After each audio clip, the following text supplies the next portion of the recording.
Arrange the onions on the grate, root side up to start. Let me show you how to make the sauce. The sauce begins with dry red wine, balsamic vinegar, and honey. So it's a sort of sweet and sour sauce. Whisk the mixture until the honey is dissolved and place the pan on the grill. Boil until thick and syrupy, about 8 to 12 minutes. Meanwhile, don't forget to check on the onions. You want to grill them until soft and golden brown. And if you see the heat is not quite hot enough in one spot, you can just shift the logs over. This is an extremely interactive method of grilling. I love it. Check out these mammoth, long-bone, Tuscan-sized pork chops. Each one weighs over a pound. Start by brushing the tops of the pork chop with extra virgin olive oil and season with coarse sea salt and freshly ground black pepper.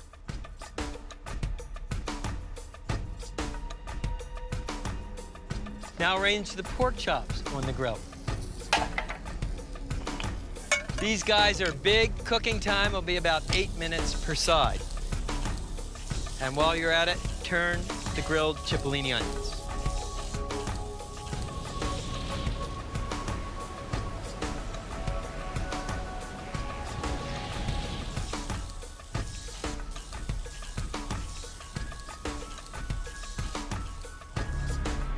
Unskewer the onions. They are nice and tender, but not so soft that they fall apart. Beautiful. Now finish the sauce. Simply add the cipollini onions to the honey wine vinegar reduction and stir in about 4 tablespoons of butter and return the pan to the heat just to melt the butter.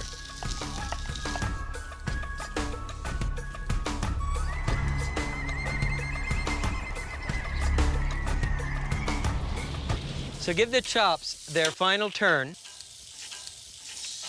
And for extra flavor, you can baste with the drippings that are channeled into the drip pan. When they feel firm to the touch, they're done.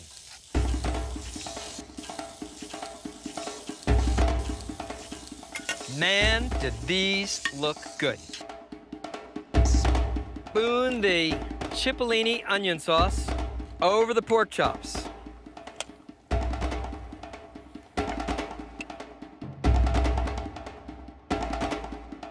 And to finish, just a sprinkle of finely chopped flat leaf parsley. Check it out. Look how moist that pork is.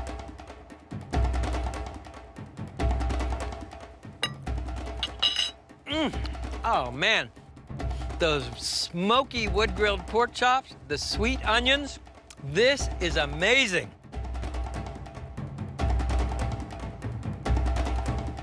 I hope you've enjoyed our show on Italian grilling. Wood-grilled pizza, sweet and sour duck, wood-grilled pork chops. Viva Italia!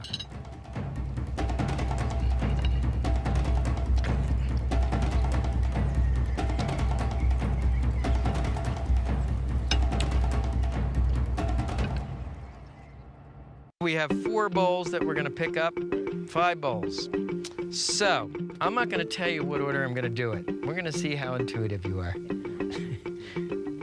Yes, we are. Brick oven pizza, Then sprinkle the pizza with grated, then sprinkle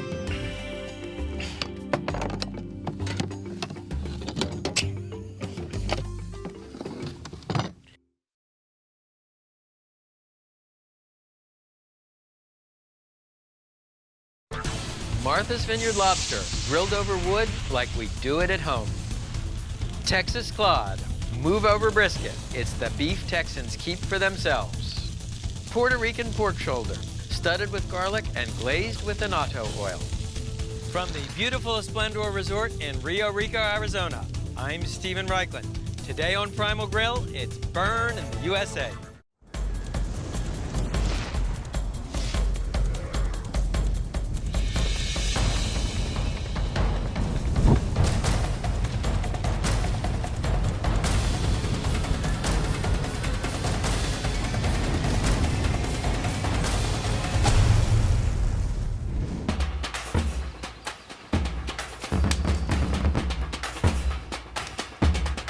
Allow me a bit of chauvinism.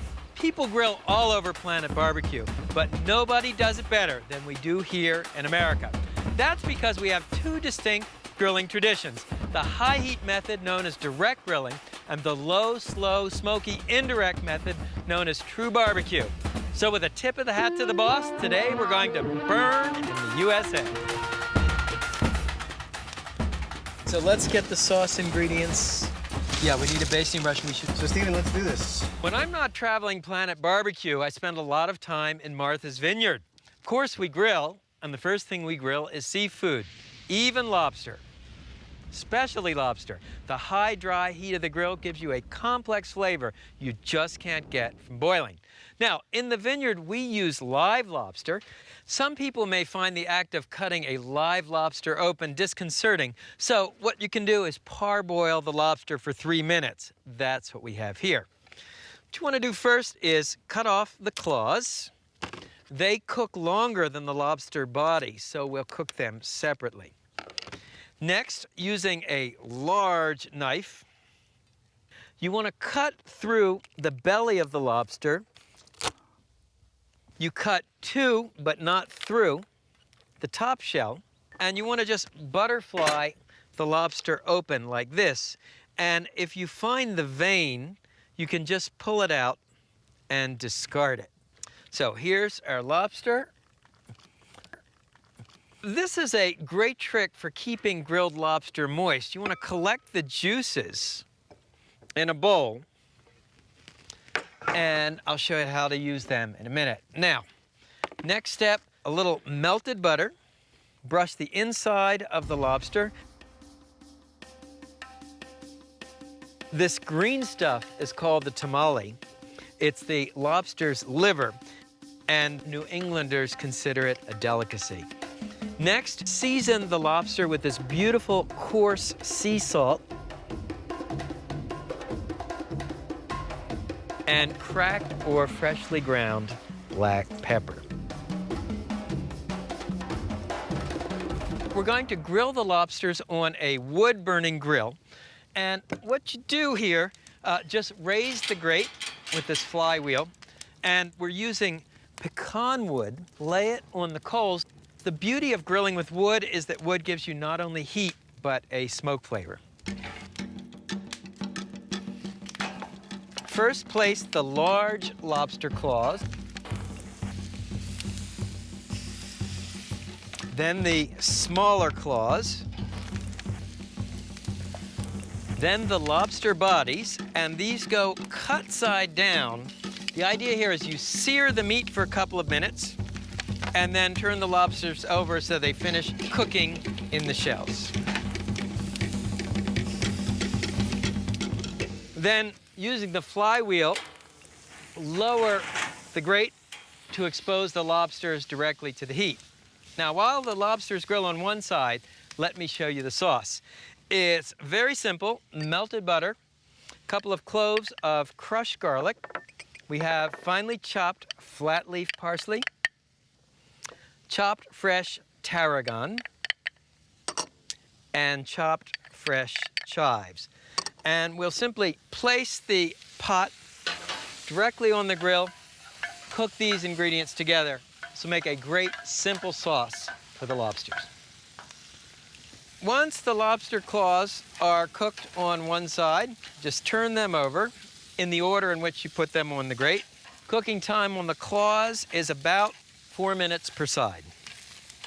Remember, every grill will have hot spots and cool spots, so if you want to get that butter sauce, A little hotter, you can just move the pan to the back of the grill.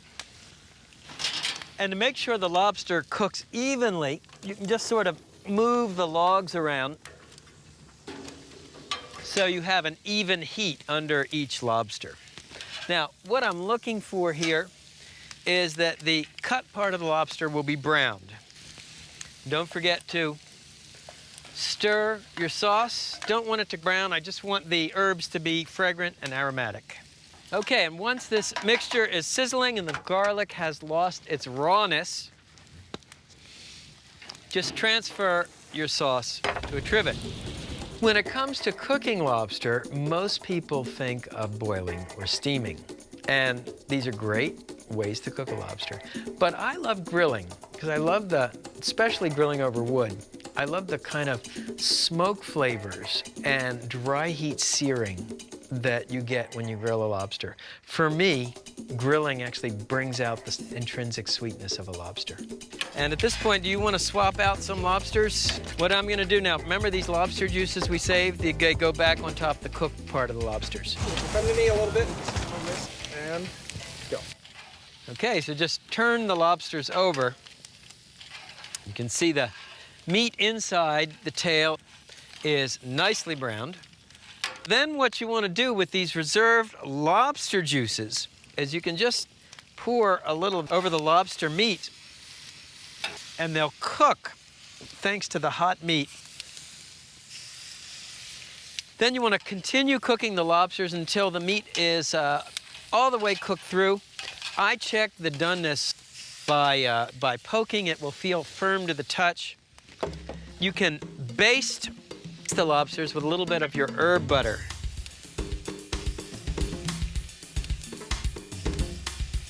So how do you know when the lobster is ready? Well, the claws will be nicely browned, and the tail meat will feel firm to the touch.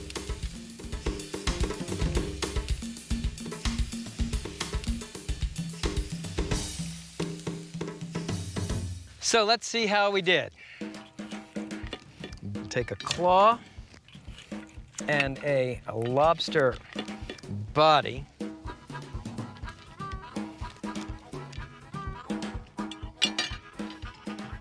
Put a little sauce on it.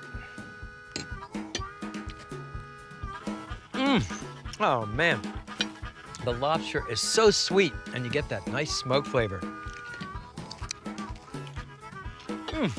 Wood-grilled lobster is how we do it at my house. Okay, Nancy and Michelle, let's clear the set.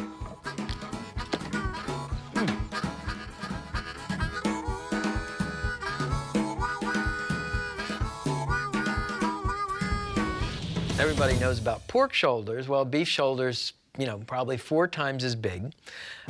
It's got all this incredibly flavorful meat, but the muscles all run in different directions. So you have to cook a shoulder clod low and slow in the presence of a lot of wood smoke. I will need a full chimney, hot, ready. Okay, let's do it. Yep. Brisket is the beef Texans' export. Shoulder clod, beef shoulder, is the barbecue they keep for themselves. You might think of our next dish as a North Carolina pork shoulder on steroids. Step number 1, the rub. It starts with coarse sea salt. To it, add cracked or freshly ground black pepper and cayenne pepper. And mix the ingredients. I like to use my fingers to break up any clumps. Blend the ingredients until mixed. A beef clod is a whole beef shoulder. It's 25 pounds of pure proteinaceous pleasure. What you want to do is sprinkle about half the rub on the meat side, and then you kind of massage it into the meat. That's why it's called a rub. Be sure and get the sides too. And then you want to turn the clod over. You see, I've left a good thick sheath of fat on top. That's very important because the clod will cook for about 12 hours, and as it cooks, the fat will melt, basting the meat. Besides, fat is where the flavor is. Now, cod is not the sort of cut of meat you'll find at your local supermarket. Make friends with your butcher and order it specially from him. Okay, you can cook the cod right away, or you can let it marinate overnight in the refrigerator. You get even more flavor if you do. There are a couple of options for cooking the cod. The traditional device in Texas would be an offset barrel smoker. It's made out of oil pipe, and it's called an offset smoker because it has a firebox that is slightly offset from the main smoke chamber. Build a good bed of charcoal. Your heat will come from charcoal. The smoke will come from either soaked wood chunks, soak them so they smolder rather than catch fire, and give you a nice hickory or pecan smoke. You can actually take small logs and throw logs right in the smoke chamber. Now, the business end of the smoker is the actual cook chamber. It's this upper portion here. You can see there are thermometers on either side to tell you the temperature, a damper at the top to help you control the heat, counterweight to help you lift this door. What you want to do is take your cod and place it fat side up in the smoke chamber. This is a cod that's been cooking for about 6 hours. And then at this point, if your cod starts to darken too much, you wrap it in foil. This will keep it from burning.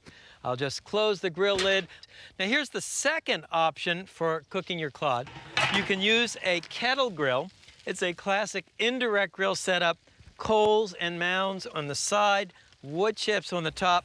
So this cod has been on for about 12 hours, and you can see it's so tender, the meat is actually falling apart.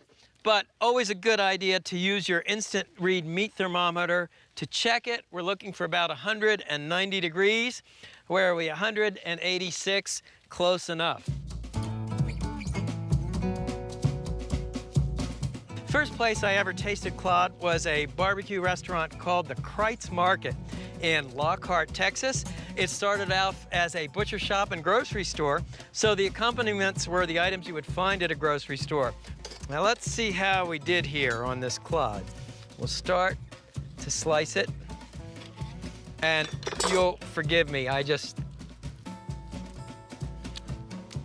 oh my God. This is so crusty and so smoky. It is just amazing. What's the one thing missing from this scene? Well, there's no barbecue sauce. When meat is this good and smoky, you don't need the sauce.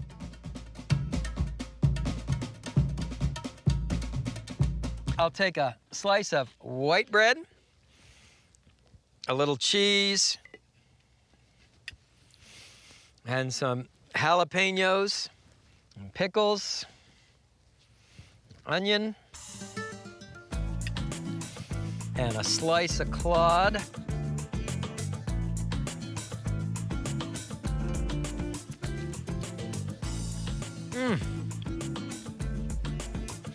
It's just all about the beef and the smoke. When you can have Texas shoulder cod, who needs brisket?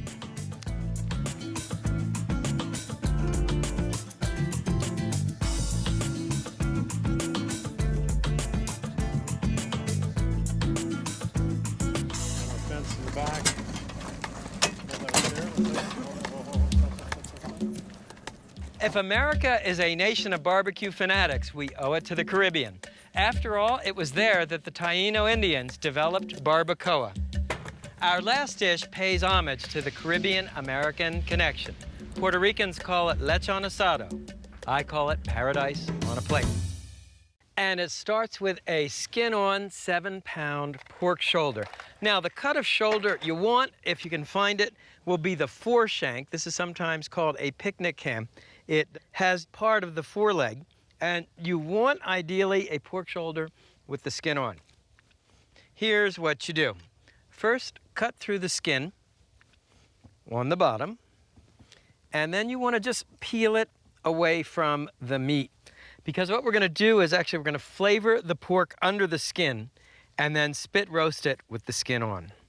As you travel around the Puerto Rican countryside, you'll find lechon asado at roadside barbecue joints.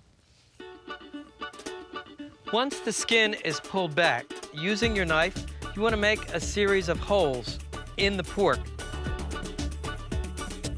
Then in half the holes, you want to insert slivers of garlic. And in the other half the holes, you want to insert sprigs of fresh oregano. Next, the rub. The rub is a variation on what Puerto Ricans call sazon. It starts with salt, dried oregano, garlic powder, black pepper, and dried sage.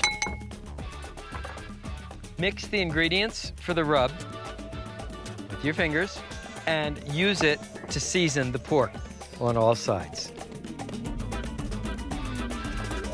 Now, pull the skin back over the pork, and the way you secure it in place is either to pin it with bamboo skewers or tie it with butcher string. So what I'm going to do here is make a series of slits in the pork skin.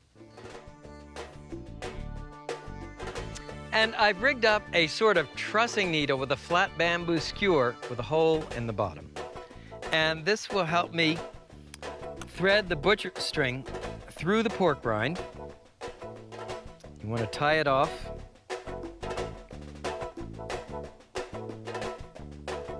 And then bring the string around the pork roast and secure the skin from the other side. And you can come around back to this side and pin the skin. Then bring it around the bottom through the next hole and come back through. And what you've done is reattach the pork skin to the pork shoulder. By the way, that is by far the hardest part of making this recipe.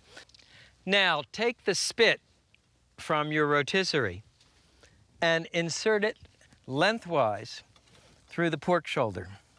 You want to get it centered on the spit. Simply push in the first set of prongs to attach the meat.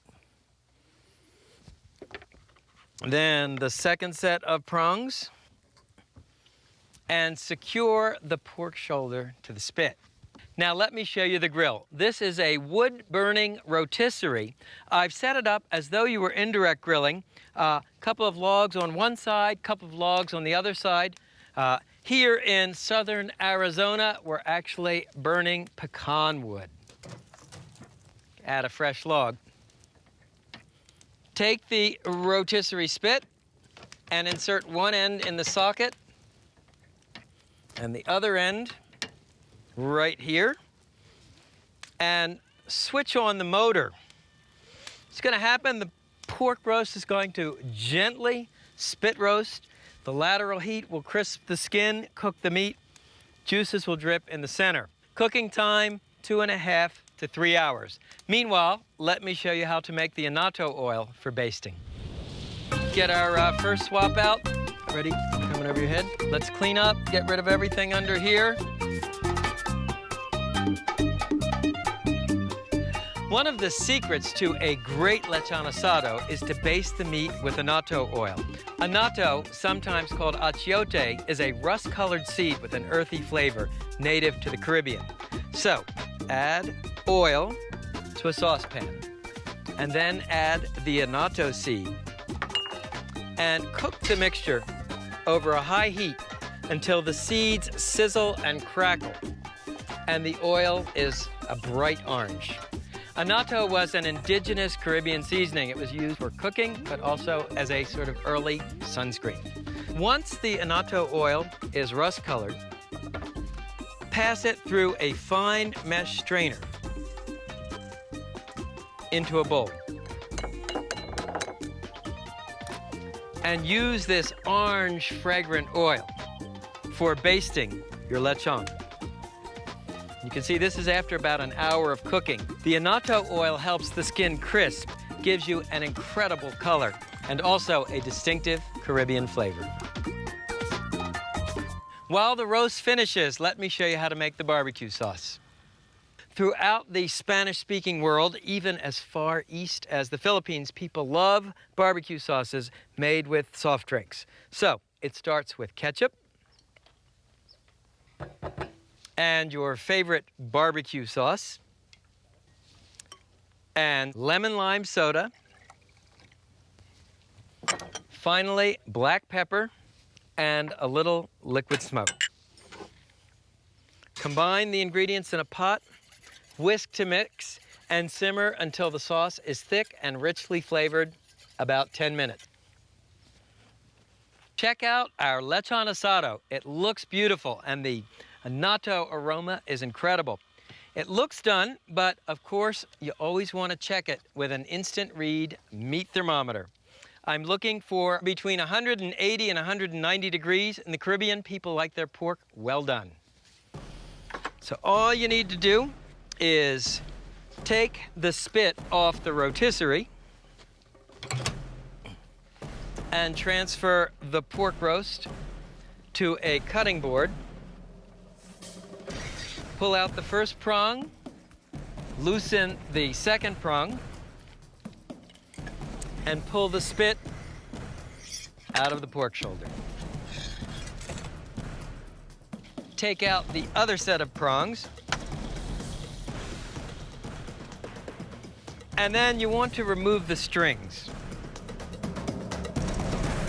And you pull the pork rind off. And just let it cool for a minute, and you'll see it'll become crackling crisp. Let me get the barbecue sauce.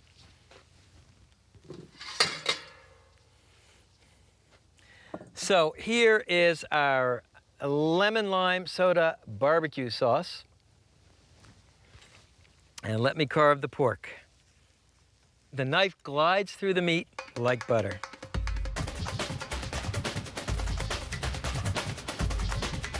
And you want to cut this pork rind into bite-sized pieces, which in Puerto Rico are known as chicharrones. So let's see how we did. A slice of pork, a slice of the rind, a spoonful of our barbecue sauce,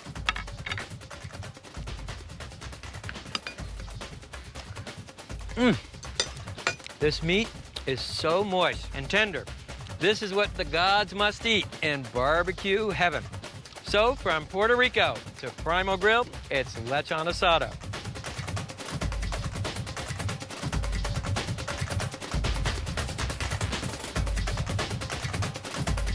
So that brings today's show to a close. Martha's Vineyard grilled lobster, Texas cod, and lechon asado with lemon lime barbecue sauce. It's burned in the USA. AJ, it is absolutely brilliant. Dig in and try it. Now, let me show you if America is a nation of barbecue fanatics, we owe it to the...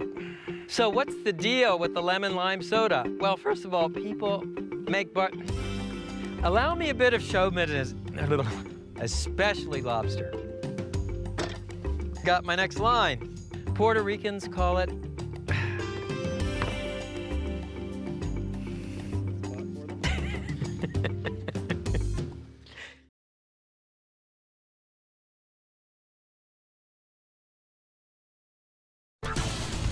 Indian puff pastry, naan with a twist, literally.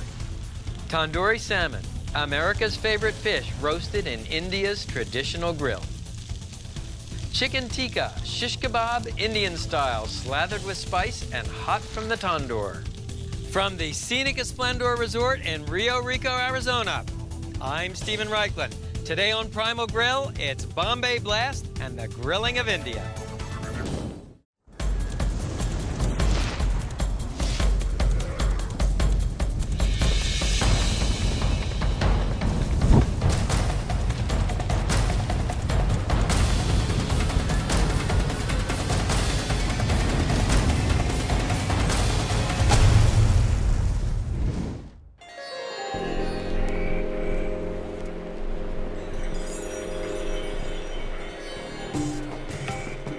If you've ever dined at an Indian restaurant, you've probably tasted tandoori chicken.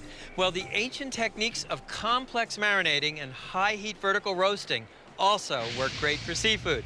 Up next, America's favorite fish meets traditional Indian barbecue. I give you tandoori salmon. Tandoori secret number 1, the aromatic wash.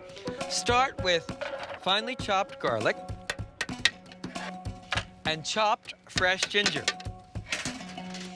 and puree them together in a food processor. Next, add cold water, process to mix, and pour the aromatic wash over these gorgeous wild salmon steaks. This aromatic wash actually serves 2 purposes. First, it adds a base layer of flavor. And second, in the age before widespread refrigeration, it was a way to freshen up the fish.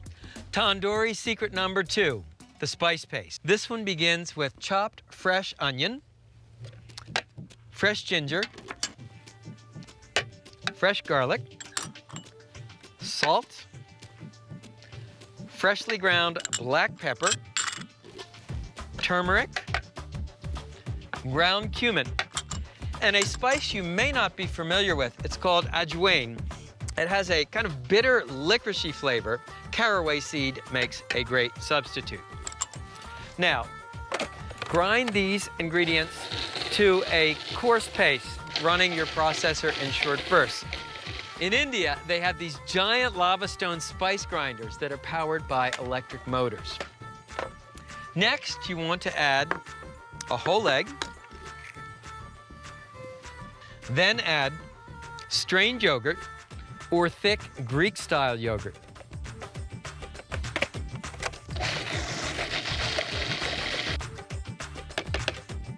One final ingredient, chickpea flour, known in India as besan. Chickpea flour is made from ground chickpeas or garbanzo beans. It has a earthy flavor, and it helps thicken up the marinade so that it will cook into a savory crust. Spread about 1/3 of the spice paste on the bottom of a non-reactive baking dish. Then fish your salmon steaks out of the aromatic wash and arrange them on top of the spice paste.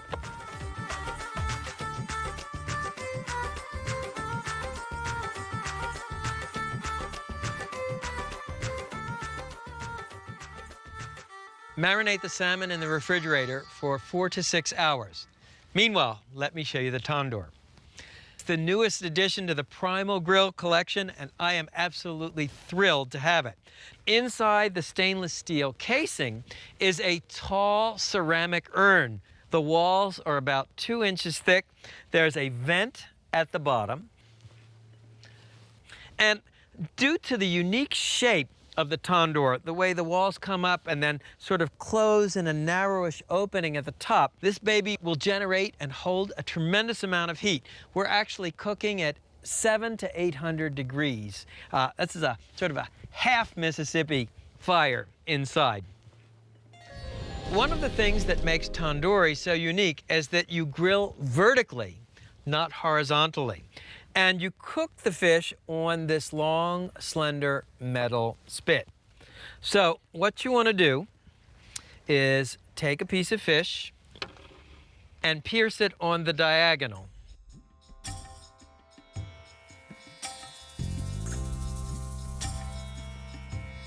And to keep the salmon steaks from sliding off the skewer, place an onion at the end. Let me wash my hands.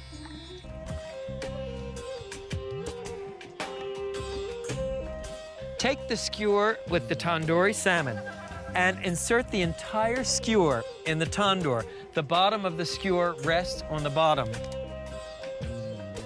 Cooking time is really fast, somewhere between 5 and 8 minutes. The tandoor is an unbelievably efficient live fire cooking device. It cooks not only with the direct heat from the charcoal, but with the radiant heat from the thick ceramic walls.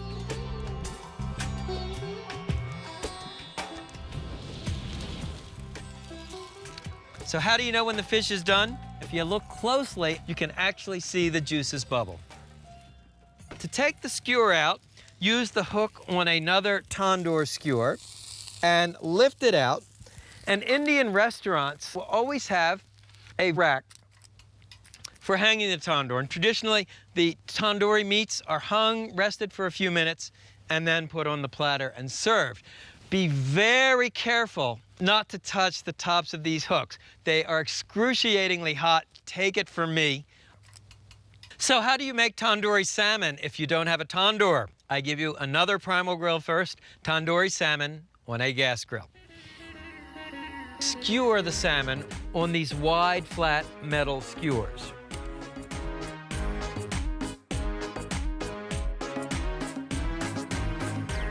In North America, most of our grilling is done on grills with grill grates, but if you cook tandoori salmon this way, the chickpea flour coating would stick to the grill grate. Now, in India, direct grills would not actually have grill grates. They'd be metal box with the coals at the bottom, and you would stretch the kebabs across the sides of the grill. What I've done here is arrange 2 metal bars across the grill grate. So when I take the salmon and I put it on the grill, the fish is actually suspended above the grate. That way the chickpea flour spice paste cooks without sticking to the grill grate. Close the grill. Cooking time here, about 6 to 8 minutes per side.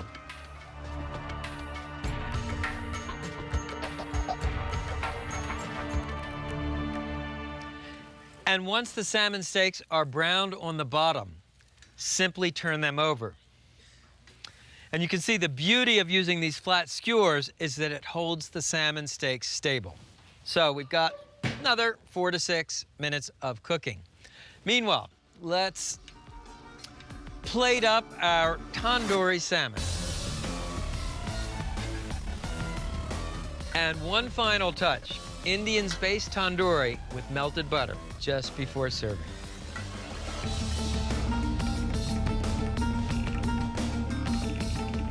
It's a tandoori extravaganza on Primal Grill. Let's see how we did.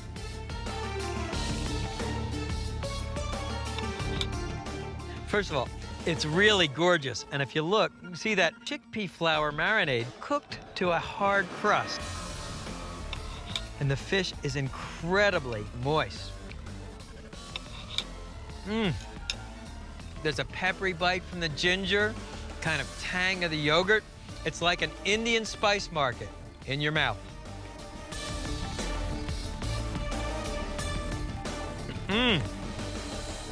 What I especially love about non-Indian flatbread is its spontaneity and its theatrics. A typical Indian bakery is an open-air stall with a guy kneeling on a concrete or stone platform. You order naan, he takes a ball of dough, rolls it out, slaps it on the walls, and pulls it out a couple of minutes or even seconds later. It's not bread that's meant to be stored on a bakery shelf or brought home.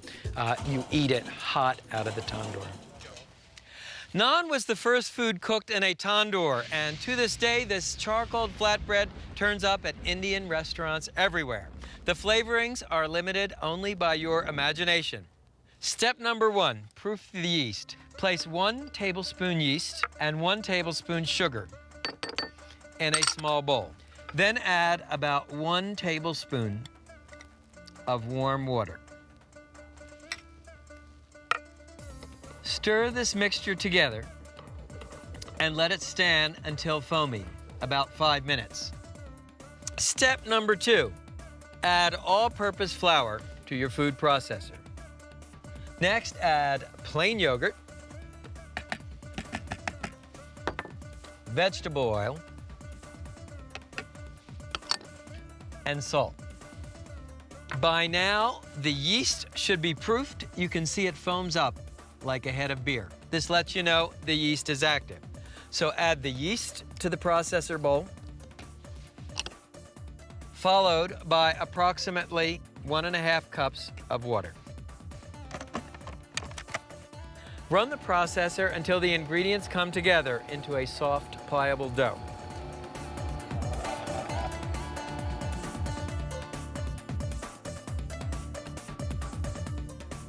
So here's your naan dough, nice and smooth.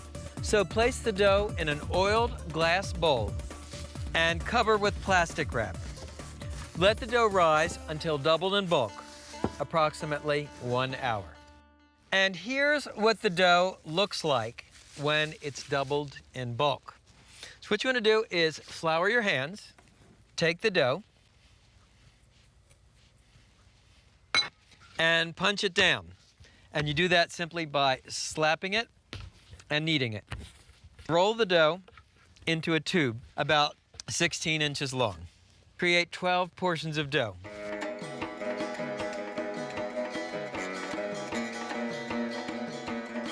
Then roll each lump of dough into a smooth ball and place it on a baking sheet.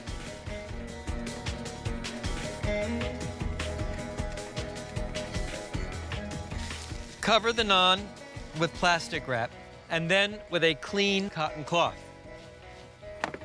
And here is a batch of the naan that has risen until doubled in bulk. With half of these dough balls, I'm going to show you how to make traditional naan, with the other half naan with a twist.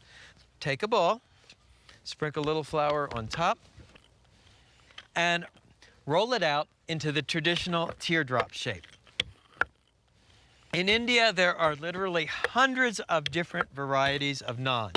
Naan crusted with pumpkin seeds, naan crusted with sesame seeds, some crusted with poppy seeds or onion seeds, others stuffed with almonds or ground lamb. You want to try and use as little flour as possible, because adding too much flour will make the naan doughy. Now for the naan with the twist. They're called Lakna paratha. You could think of them as Indian puff pastry. Start by rolling out one of the dough balls about 8 inches across. Now brush off the excess flour and lightly brush the top of the Lakna paratha with melted butter or vegetable oil. Then pleat the dough accordion style and roll it up almost like you would to make Danish pastry. Take the resulting roll, pat it down,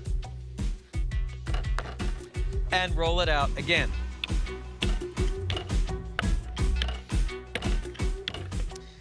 And here's your finished Lakna paratha.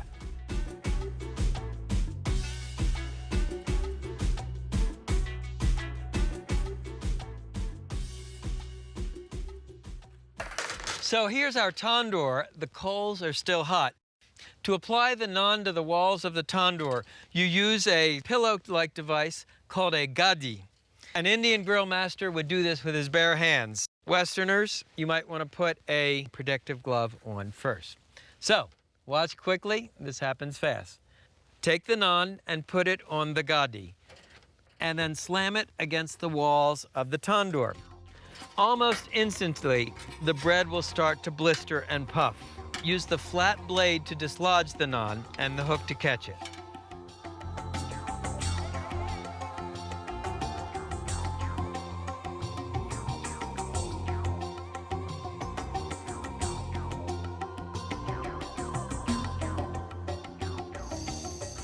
Finally, brush each naan with melted butter and sprinkle with toasted sesame seeds.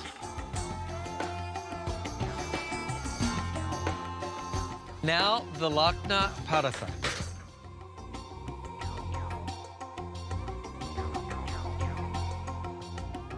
And here's your Indian puff pastry.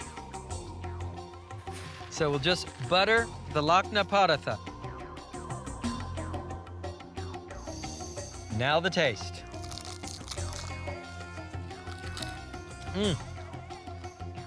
Wow. It is sweet, it is smoky. And check out the puff pastry, how multi-layered it is. Same dough, completely different flavor. Indian naan, Lakna paratha, from the world's oldest barbecue pit, two of the world's greatest breads.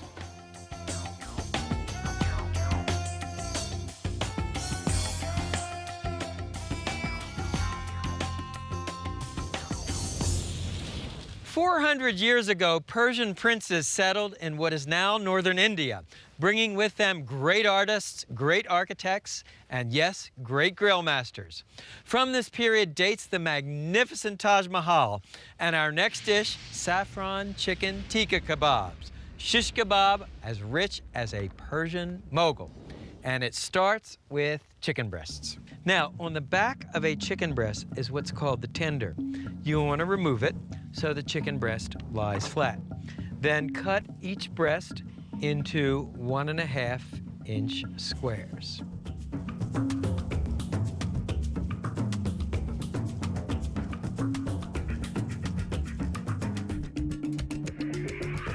This chicken also uses a two-step marinating process. The first step is to make an aromatic wash. It starts with finely chopped garlic, chopped fresh ginger, freshly squeezed lemon juice, and water.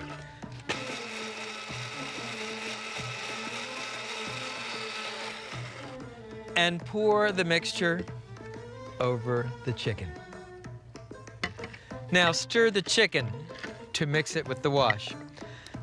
Part of what makes Indian barbecue so incredibly intricate are these multiple layers of flavor.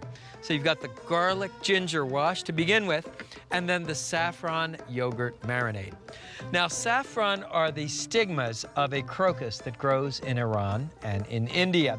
It takes 75,000 flowers to make 1 pound of saffron, making it one of the world's most expensive spices. What you do is pour about a tablespoon of warm water on the saffron and let it infuse in the water. Meanwhile, we'll add our salt, pepper, cardamom, a sweet spice from India, and mace, a membrane that covers the nutmeg. So mace has a very similar flavor to nutmeg, but it's a little bit more spicy and pungent. Next, add drained yogurt. That is a thick yogurt that you drain either in a cheesecloth or you can buy Greek-style yogurt, which has the same consistency. And next, heavy cream. That's where the richness comes in, and your infused saffron. Whisk these ingredients together until smooth.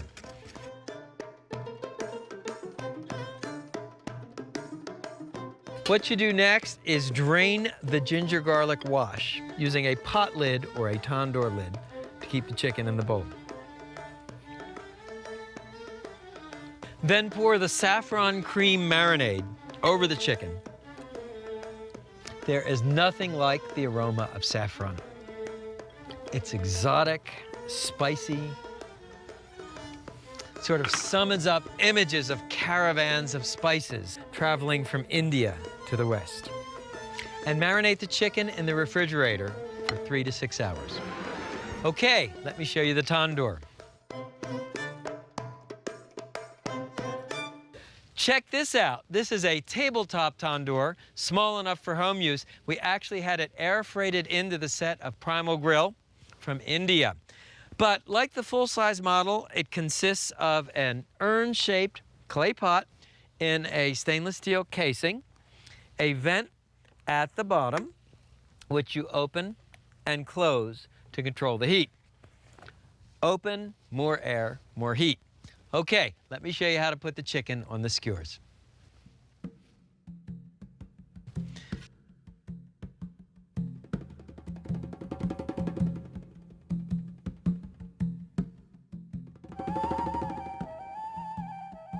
I'm going to skewer some chicken pieces on flat skewers. I'll show you why in a minute.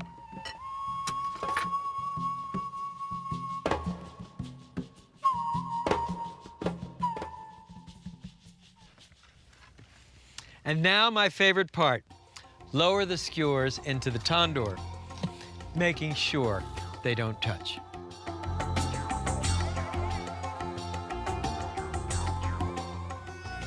And if you don't own a tandoor, well, we have another solution. You can grill the chicken tikka on a hibachi.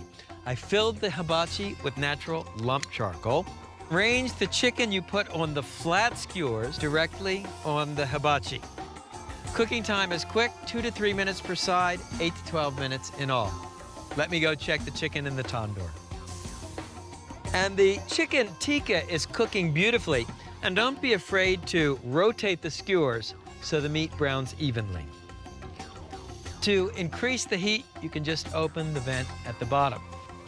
Okay, so turn your chicken tikkas. They're browning beautifully on the bottom. If you want to cool the hibachi down, just close this vent a little. That'll choke off the air, bring the heat down. One final preparation, melt a couple of tablespoons of butter in a small saucepan. And be sure to turn the tikka to grill them on the side. And to check the chicken tikkas for doneness, just give them the squeeze test. Should be firm to the touch. We've got it.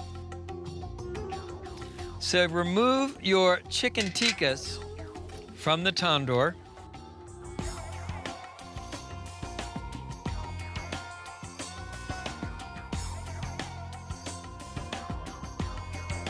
And last of all, take your melted butter and baste the chicken tikka.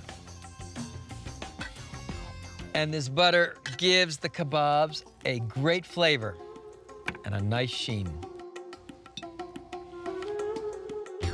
Take a look how tender the chicken is. You can actually cut it with the side of the fork. That's thanks to the yogurt, which has a tenderizing effect on the chicken. Man, you get such interesting spice flavors. The fragrance of the saffron, the sweetness of the mace and cardamom, it's really different. That heat has such a blast furnace intensity, gives you a really nice crust. Tandoori salmon, Indian flatbreads, and saffron chicken tikka kebabs. See you next time. Urn-shaped ceramic cooker, and brush the top of the dough. The melted butter is frozen solid. That way you get to cook this chickpea scour. That way the chickpea flour, that way the spice paste, that way the chickpea flour spice paste cooks without sticking to the grill grate. Something very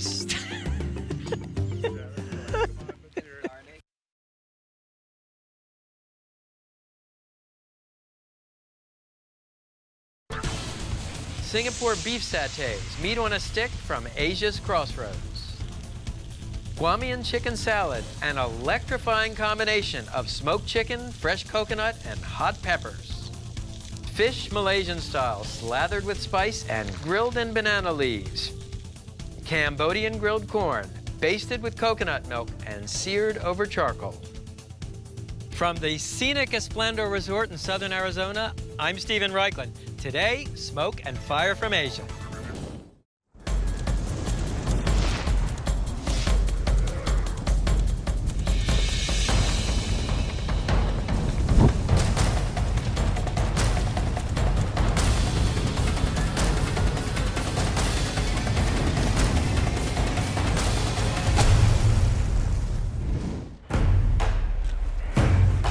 Slice it so it looks like that. If I had to pick a single favorite region for grilling, it would be Asia. I love the blast furnace flavors. I love the way that Asian barbecue culture spills out onto the streets. Today, we're grilling from Asia's crossroads.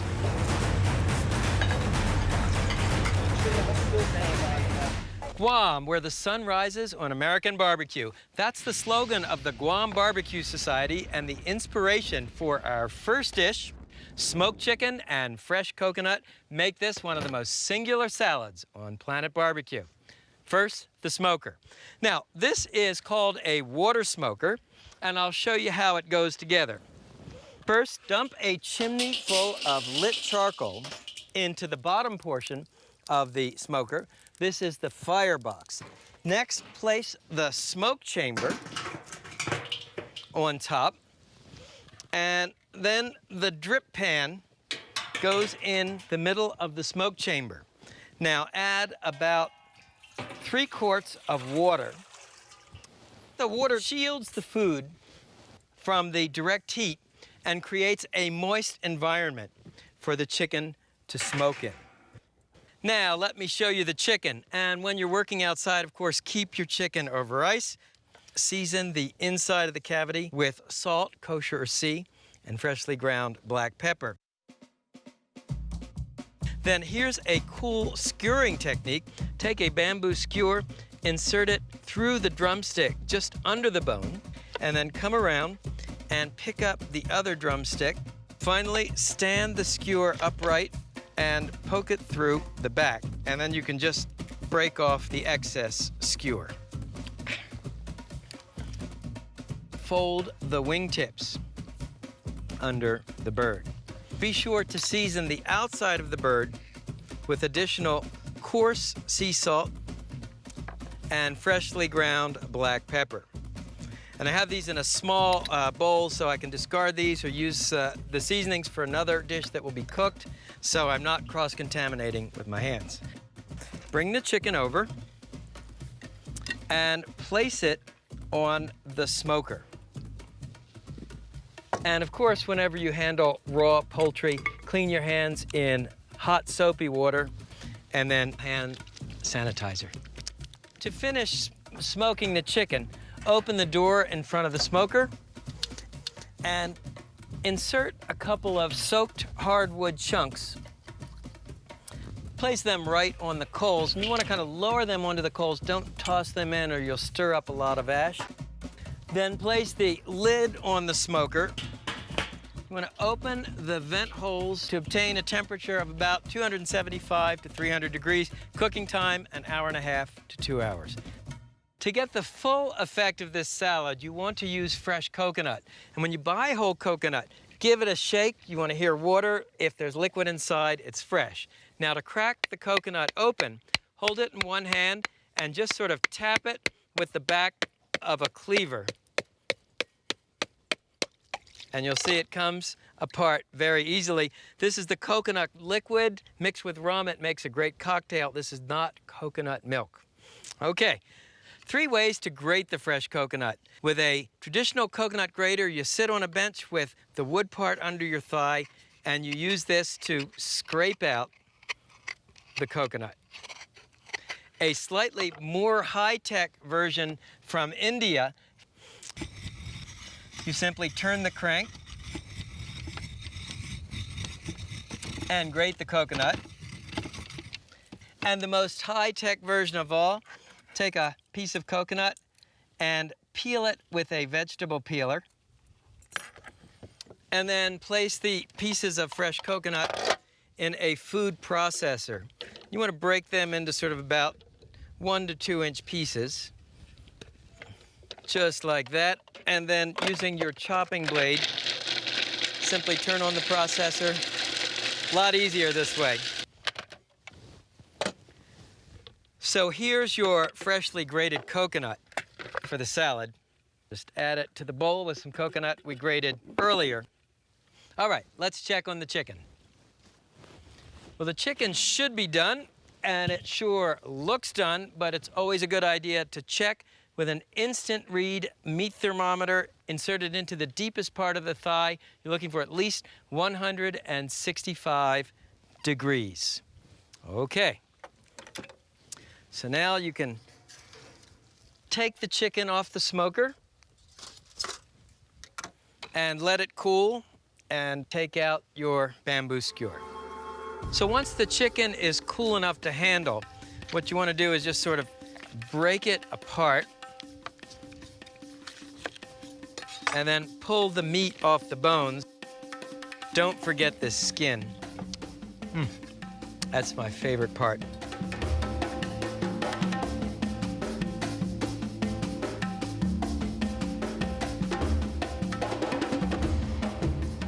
Now all I have to do is add the freshly grated coconut. We can mix this in. And then thinly sliced fiery red chilies, finely sliced green onions. One thing I love about this salad, it's really colorful. freshly squeezed lime juice, salt, different salt than you